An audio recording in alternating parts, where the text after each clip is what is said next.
تاکہ آگے جا کے نقصان جو ہے وہ مسلم ممالک کا ہو۔ ناظرین، ایران قطر کے ساحل پہ ایک امریکی جہاز، جو آج لیٹسٹ خبریں آ رہی ہیں اس میں یہ بھی ایک ساتھ بڑی خبر ہے کہ قطر کے ساحل پہ ناظرین یہ جو ایک امریکی جہاز تھا اس کو نشانہ بنایا ہے۔ ایران کی خبر رساں ادارہ جو ہے فارس نے ایک حوالہ دیا ہے کہ قطر کے ساحل کے قریب نشانہ بننے والا کارگو جہاز امریکہ کا تھا اور وہ امریکی پرچم کے تحت سفر کر رہا تھا۔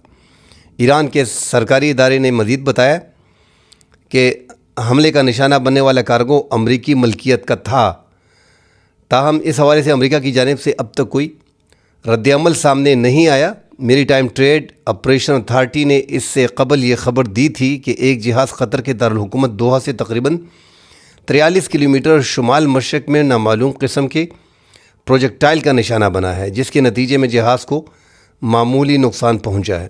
تو یہ باقاعدہ ایران نے اس کا اعتراف کیا ہے کہ یہ امریکہ کا جہاز تھا جس پہ امریکہ کا پرچم تھا۔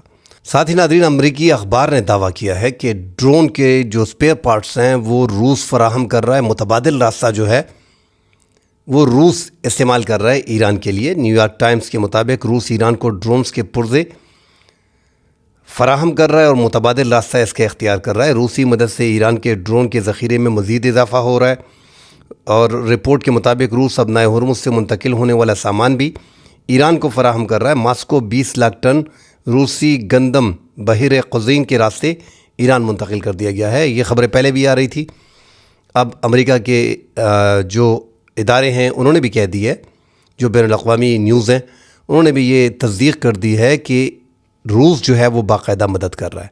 جو اس سے پہلے ناظرین چین کے بارے میں بھی خبریں تھیں، جو امریکی صدر نے بھی کر دیا تھا، ڈونلڈ ٹرمپ نے، اس نے بھی خلاصہ کر دیا تھا کہ چین جو ہے وہ جو میزائل وغیرہ میں کیمیکل وغیرہ استعمال ہوتے ہیں وہ سارے فراہم کیے جا رہے ہیں چین کی جانب سے۔ انہوں نے کہا تھا یہ حیران کن ہے اور ہم چین سے اس بارے میں بات کریں گے اور ہماری یہ توقع نہیں تھی۔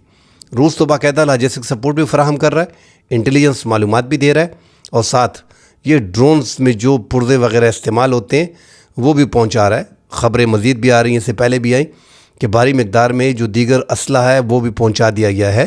ایران نے اپنے جو ان کے بنکرز تباہ کیے گئے تھے اس میں 75% کہا جا رہا ہے کہ انہوں نے دوبارہ بحال کر دی ہیں۔ آپ اندازہ لگائیں کہ امریکہ کے B-2 بمبار نے ان کے جو زیر زمین پہاڑوں کے نیچے جو ان کی سٹیز تھی ان کے قریب جو لانچنگ پیڈ وغیرہ تھی سب کو تباہ کر دیا تھا۔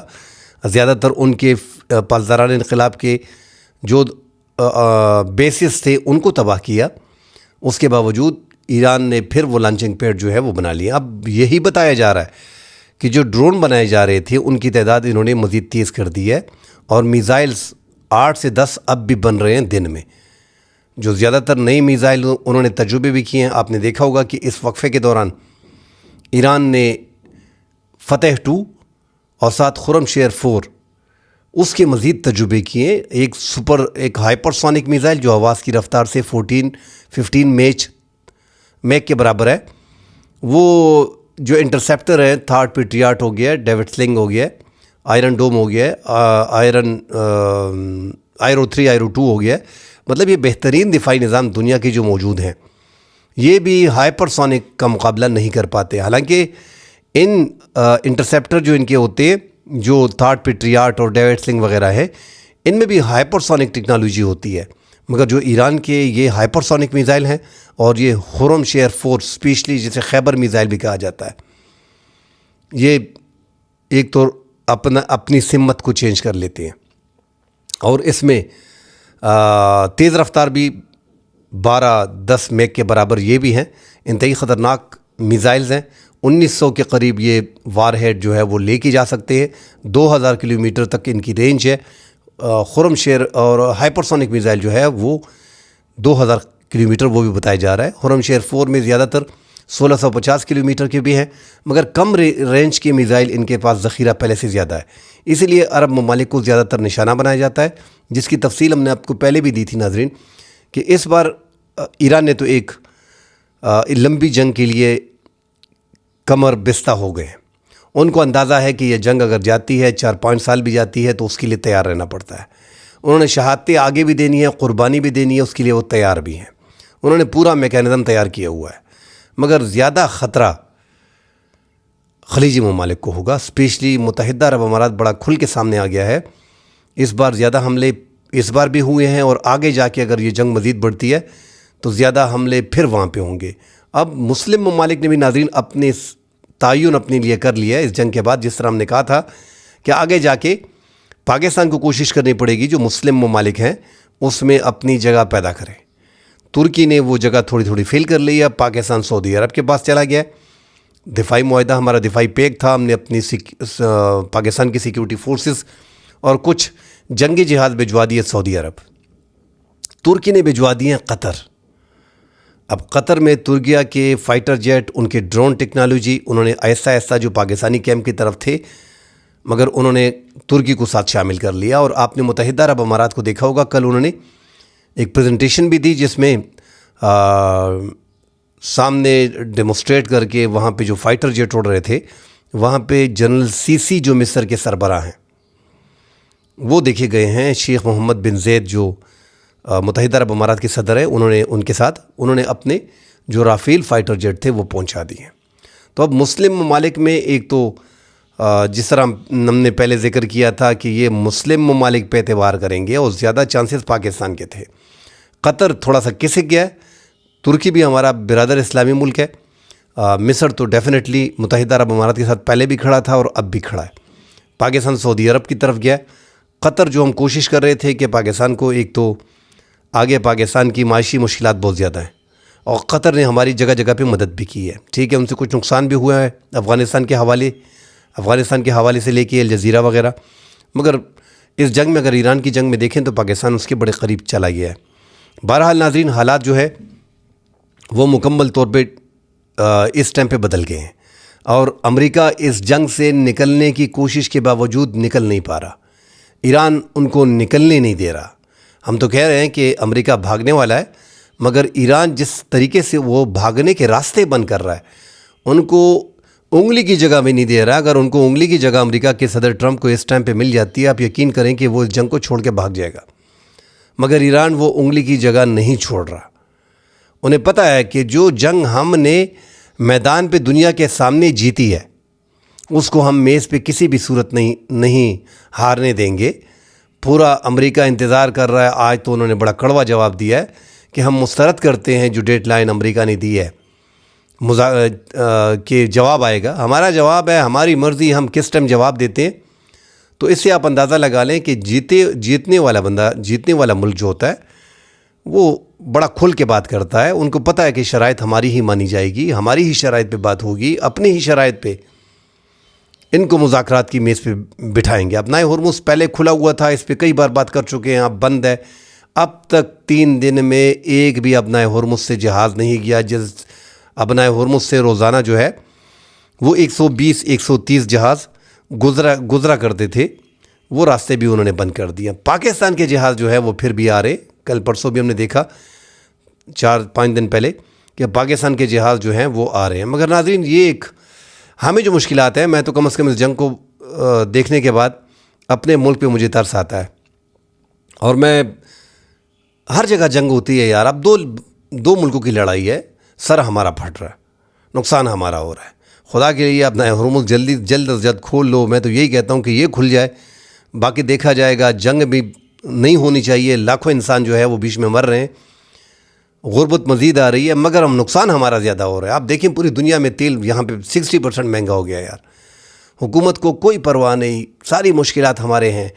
بھائی ان ممالک کے ساتھ ہم تھک گئے ہیں کیا کہتے ہوئے. امریکہ سے صرف ہم نے شاباشی لینی ہے، سعودی عرب سے صرف شاباشی لینی ہے، ایران سے صرف شاباشی لینی ہے.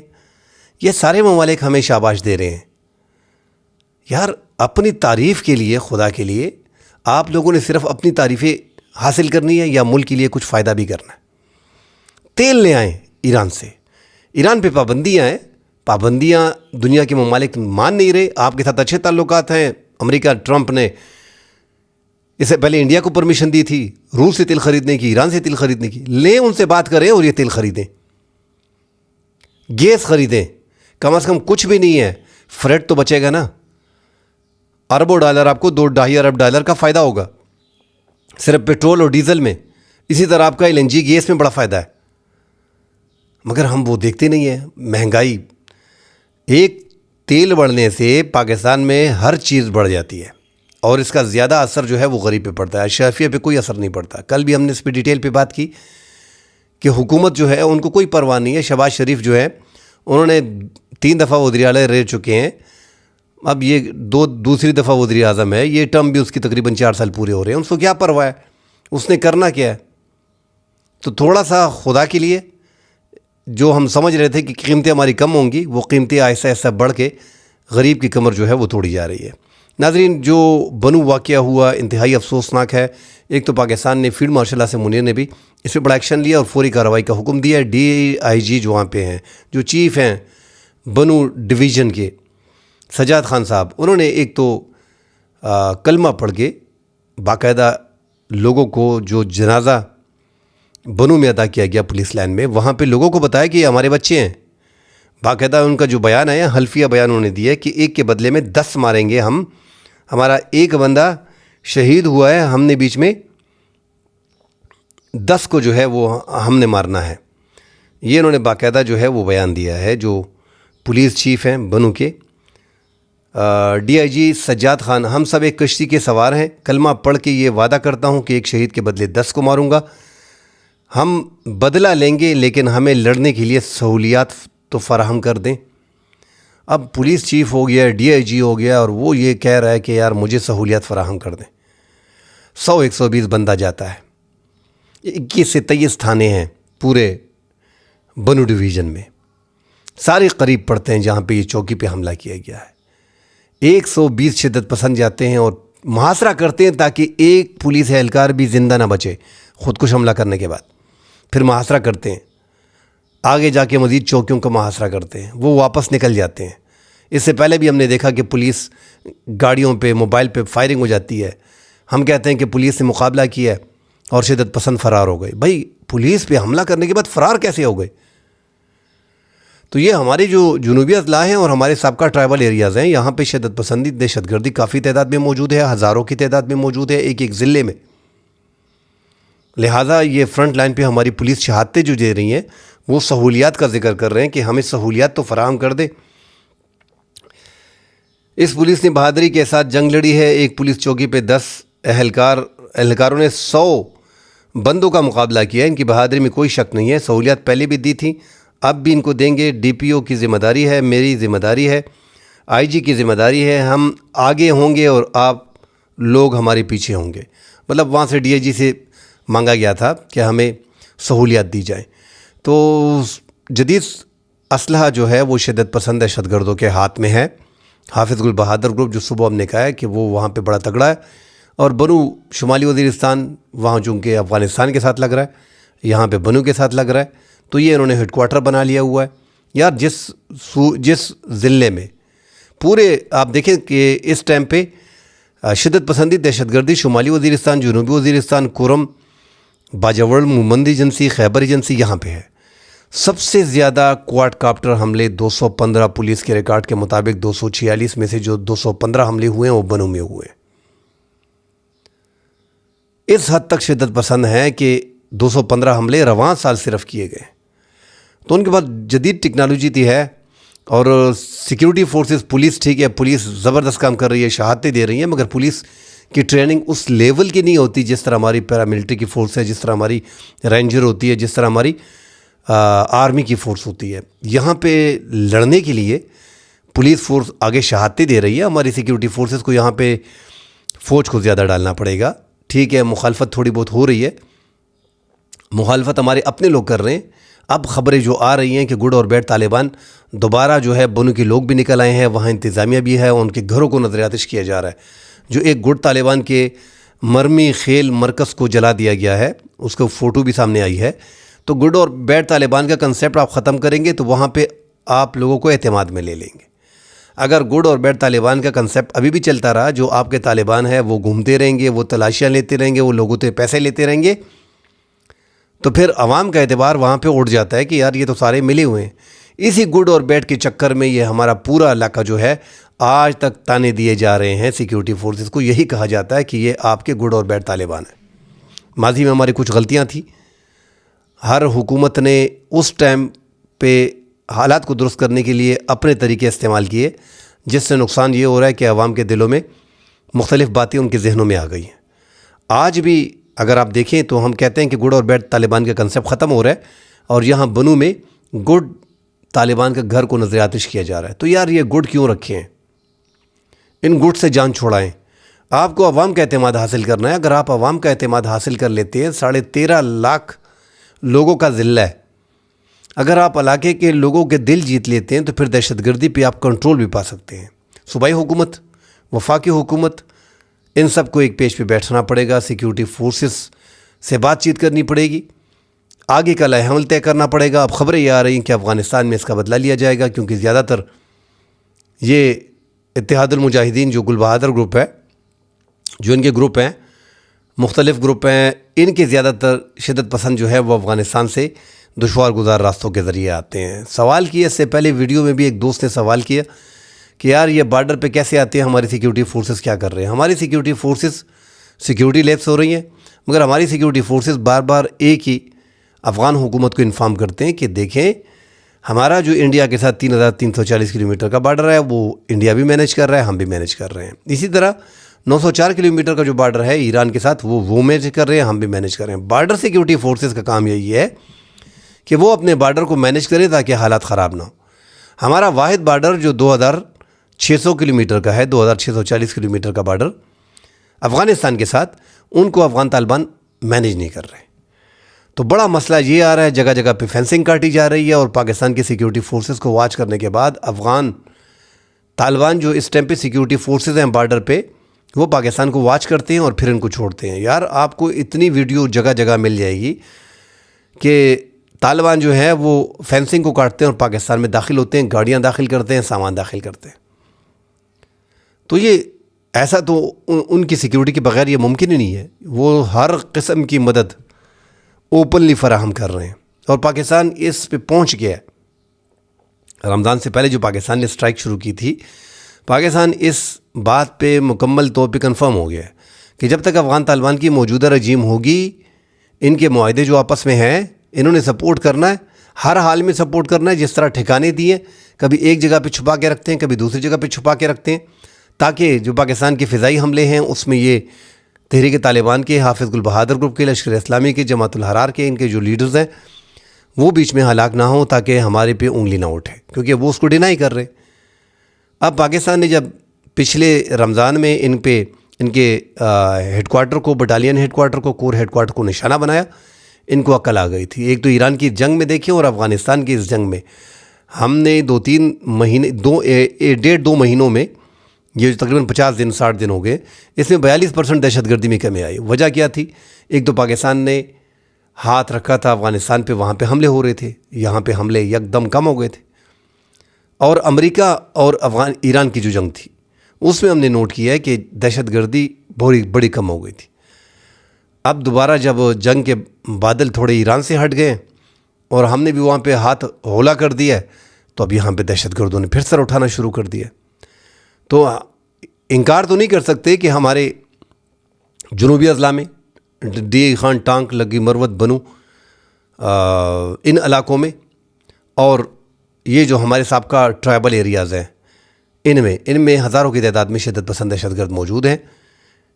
اور یہ وہ نظام چاہتے ہیں کہ جو نظام اس سے پہلے میں کہہ چکا ہوں، تحریک نفاذ شریعت محمدیہ نے 94 میں NP کی گورنمنٹ میں جو ملکنڈ میں بنایا گیا تھا، یہ ریاست کے اندر ریاست ماننا چاہ رہے ہیں. اور اسی پہ 2021 میں افغان طالبان نے پاکستان کے ساتھ مذاکرات کیے تھے. جو جنرل فیض اور جنرل باجوہ اور عمران خان کے دور میں مذاکرات ہو رہے تھے، وہ اسی پہ ہو رہے تھے کہ افغان طالبان نے NTTP کو ہمارے ساتھ بٹھایا ہوا تھا، ہماری سیکیورٹی فورسز کے ساتھ، کہ ہم ان کو آپ کے ساتھ بٹھاتے ہیں. تو بٹھانے والے کون تھے؟ مطلب بات کرنے والے کون تھے؟ افغان حکومت. پھر PDM کی گورنمنٹ آئی، پھر جنرل فیض اور خواجہ آصف اور شہباز شریف کی گورنمنٹ تھی، پھر بیٹھے، مگر وہ بات نہ بن سکی. کچھ کہا جا رہا ہے کہ کچھ TTP کے شدت پسند ان کو رہا کیا گیا، وہ لائے گئے، کچھ کو بسایا گیا. ایک ریاست میں ایک گورنمنٹ ہوتی ہے، یہ ریکارڈ سامنے نہیں لیا جا رہا. کوئی کہتا ہے کہ عمران خان جنرل باجوہ جنرل فیض لے کے آئے، اور وہ کہتے ہیں ہم قرآن پہ ہاتھ رکھتے ہیں، ہمارے پاس ریکارڈ ہے، منٹس آف میٹنگز ہیں.